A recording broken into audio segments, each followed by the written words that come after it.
বিহার নির্বাচন নিয়ে আমরা বিভিন্ন আপডেট আপনাদের সামনে তুলে ধরছি, বিভিন্ন ভাবে বিহার নির্বাচনের বিশ্লেষণ আমরা করছি।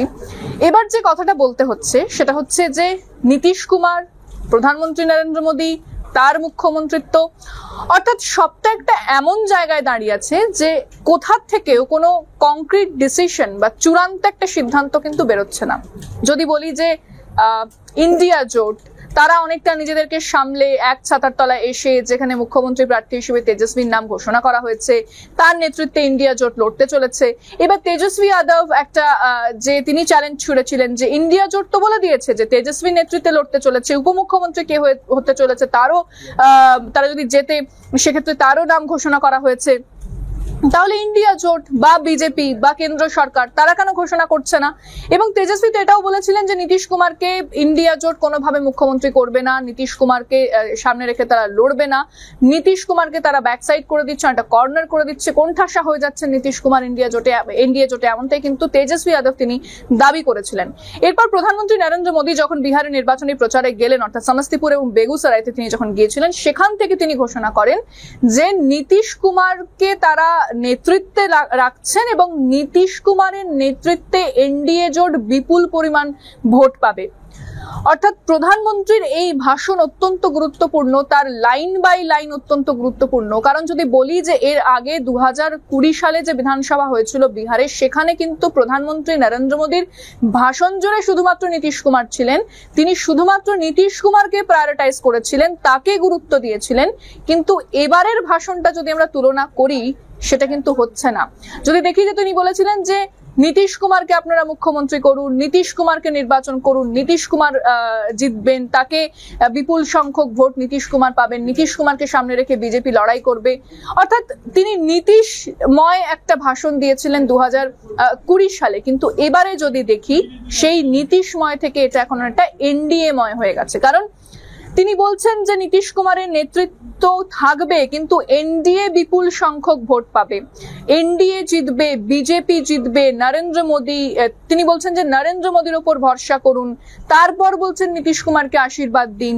অর্থাৎ একটা এনডিএ ময় ভাষণ কিন্তু এবার তিনি বলেছেন। তিনি সুশাসনের ব্যাখ্যা করেছেন, সুশাসনের কথা বলেছেন, কিন্তু সুশাসনের সঙ্গে পরিকল্পিতভাবে বা সুকৌশলভাবে তিনি বিজেপি এবং এনডিএ সরকারকে তার সঙ্গে জুড়ে দিয়েছেন। তিনি কর্পূরী ঠাকুরের কথা বলেছেন, কর্পূরী ঠাকুরের সুশাসন, অর্থাৎ নীতিশ কুমারের সুশাসনের কথা তিনি বলেননি। তিনি সুশাসন যখন বলেছেন নীতিশ কুমারের নাম নেননি, কিন্তু এরপরে যখন সুশাসন বলছেন তিনি কর্পূরী ঠাকুরের নাম নিয়েছেন। অর্থাৎ যেভাবে এই যে রাজনৈতিক নেতা, একজন নেতা যখন বক্তৃতা দেন বা ভাষণ দেন, তার ভাষণেই কিন্তু অনেক কিছুর উত্তর লুকিয়ে থাকে, অনেক কিছুর ব্যাখ্যা, অনেক কিছুর মানে লুকিয়ে থাকে। এইবারও কিন্তু মোদিজির ভাষণে আমরা সেটাই দেখলাম, যেখানে মোদিজি বলছেন যে বিহারের মানুষ এনডিএ কে বিপুল সংখ্যক ভোট দিয়ে জয়যুক্ত করবে, নীতিশ কুমারের নেতৃত্বে আমরা লড়বো, কিন্তু সেখানে এনডিএ থাকছে। অর্থাৎ মানুষের সামনে যে পার্সপেক্টিভ তিনি 2020-তে তৈরি করতে চেয়েছিলেন যে নীতিশ কুমার, সেই পার্সপেক্টিভ তিনি 2025-এ দাঁড়িয়ে বদলাতে চাইছেন। তিনি বলছেন যে এনডিএ লড়বে, এনডিএ কে তিনি প্রাধান্য দিয়েছেন। একদিকে যেরকম বলছেন কংগ্রেস আরজেডি, এবার কিন্তু তিনি বলছেন যে এনডিএ, অর্থাৎ নীতিশ কুমারের প্রসঙ্গ অনেক কম। নীতিশ কুমারের নেতৃত্বের কথা বললো, নীতিশ কুমারকেই যে মুখ্যমন্ত্রী করা হবে এটা কিন্তু বলছেন না প্রধানমন্ত্রী নরেন্দ্র মোদী। 2020 সালে তিনি সরাসরি বলেছিলেন যে নীতিশ কুমারকে মুখ্যমন্ত্রী করা হবে, যদি তারা জেতে তাহলে নীতিশ কুমার মুখ্যমন্ত্রী হবেন, নীতিশ কুমার বিহারের দায়িত্বে থাকবেন, এমনটা কিন্তু এখন বলছেন না। তাহলে কি পরিস্থিতি পরিবর্তন হচ্ছে? নীতিশ কুমারকে কি সত্যি কর্নারিং করা হচ্ছে, কোণঠাসা করা হচ্ছে? কারণ যদি দেখি আমরা, যেটা বলা হচ্ছে, যে মডেলের কথা বারবার বলা হয়, সেটা হচ্ছে মহারাষ্ট্র মডেল। একনাথ শিন্ডেকে ফ্রন্ট লাইনে রেখে, সামনে রেখে, তাকে মুখ করে তার নেতৃত্বে বিজেপি লড়েছিল, কিন্তু একনাথ শিন্ডেকে সাইডলাইন করে দেওয়া হয়েছিল, উপমুখ্যমন্ত্রী করে দেওয়া হয়েছিল, দেবেন্দ্র ফডনবিসকে আবার নিয়ে আসা হয়েছিল।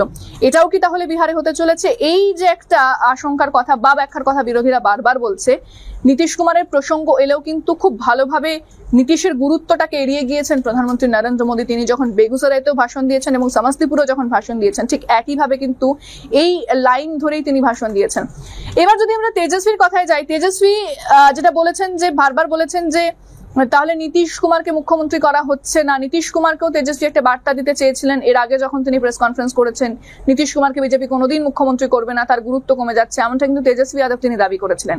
যদি আমরা নীতিশের কথা দেখি, নীতিশ যখন আগে বিহার নির্বাচনে প্রচারে গিয়েছিলেন, তার বডি ল্যাঙ্গুয়েজ একটা আলাদা কথা বলছিল, তিনি একটা সরাসরি বার্তা দিচ্ছিলেন, মানুষের কাছে পৌঁছচ্ছিলেন তার বার্তার সঙ্গে, তিনি স্ক্রিপ্ট দেখে বলছিলেন বটে, কিন্তু তার বডি ল্যাঙ্গুয়েজে একটা আত্মবিশ্বাস ছিল, একটা কনফিডেন্স ছিল, সেই কনফিডেন্সের সঙ্গে তিনি তার সেই বক্তব্য এবং মেসেজ লাউড এন্ড ক্লিয়ার ভাবে মানুষের কাছে পৌঁছচ্ছিলেন। কিন্তু এবার অর্থাৎ 2025-এ যদি নির্বাচন দেখি, সেক্ষেত্রে কিন্তু নীতিশ কুমার যখনই ভাষণ দিচ্ছেন, তিনি খুব কম ভাষণ দিচ্ছেন, তিনি খুব কম ইন্টারভিউ দিয়েছেন, মিডিয়ার সঙ্গে সাক্ষাৎ করছেন না। কিন্তু নীতিশ কুমার খুবই মিডিয়া ফ্রেন্ডলি একজন মানুষ, মিডিয়ার সাথে সেভাবে তিনি দেখা করছেন না, ইন্টারভিউ দিচ্ছেন না। কিন্তু নীতিশ কুমার এখন যখন বক্তৃতা দিচ্ছেন, তিনি কিন্তু একেবারে স্ক্রিপ্টেড বক্তৃতা দিচ্ছেন, কারণ যখনই স্ক্রিপ্ট থেকে অন্যত্র কিছু বলতে যাচ্ছেন, তখনই তিনি ফাম্বল করছেন বা একটা অন্য ভাবে তার কথা সবকিছু তালগোল পাকিয়ে যাচ্ছে, গুলিয়ে যাচ্ছেন, বলতে পারছেন না, ভুলে যাচ্ছেন। শুধু এটা নয়, এর আগেও যখন নীতিশ কুমারকে আমরা দেখেছি একাধিক ভুল তিনি করেছেন, তাহলে বলা হচ্ছিল যেটা যে নীতিশ কুমার কি তাহলে অসুস্থ, কারণ তার অসুস্থতার কথা বারবার বলা হচ্ছিল যে নীতিশ কুমার কি তাহলে অসুস্থ, তিনি কি তাহলে ঠিক নেই, এই কথাটা বারবার সামনে আসছিল। কারণ একবার নীতিশ কুমার যখন মিডিয়া ইন্টারাকশন হচ্ছিল সেই সময় বসে হাত জোর করে বসেছিলেন, এরপর যখন জাতীয় সঙ্গীত হচ্ছিল সেই সময় তিনি হাসছিলেন, কথা বলছিলেন, এবং নীতিশ কুমারের এই সমস্ত আচরণ নিয়ে কিন্তু গেরুয়া শিবিরেও অস্বস্তির মধ্যে পড়ে। প্রধানমন্ত্রীর সামনেও নীতিশ কুমার এ ধরনের আচরণ করেছেন, সেখানেও কিন্তু নীতিশ কুমার, প্রধানমন্ত্রী নরেন্দ্র মোদীও কিছুটা অস্বস্তি পড়েছিলেন। নীতিশ কুমার যখন ভাষণ দিচ্ছেন প্রধানমন্ত্রীর সামনে, তখন তিনি খেই হারিয়ে ফেলছেন, কি বলবেন কি বলছেন না সেটা কিছু বুঝতে পারছেন না।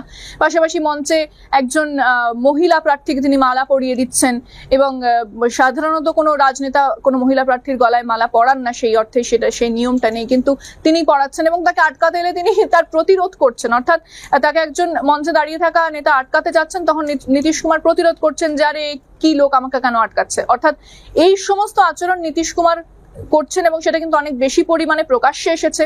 সেটা থেকে প্রশ্ন উঠছে যে নীতিশ কুমার কি আদৌ সুস্থ কিনা, সেই প্রশ্ন কিন্তু বারবার এসেছে। তাহলে নীতিশ কুমারের নাম বিজেপি নিল খুব একটা সুকৌশল ভাবে এড়িয়ে যাওয়া, তাকে গুরুত্ব না দেওয়া, যে প্রশ্নটা উঠে আসছে, তাহলে কি নীতিশ কুমারের মুখ্যমন্ত্রিত্ব বা নীতিশ কুমারের নেতৃত্ব এনডিএ মেনে নেবে?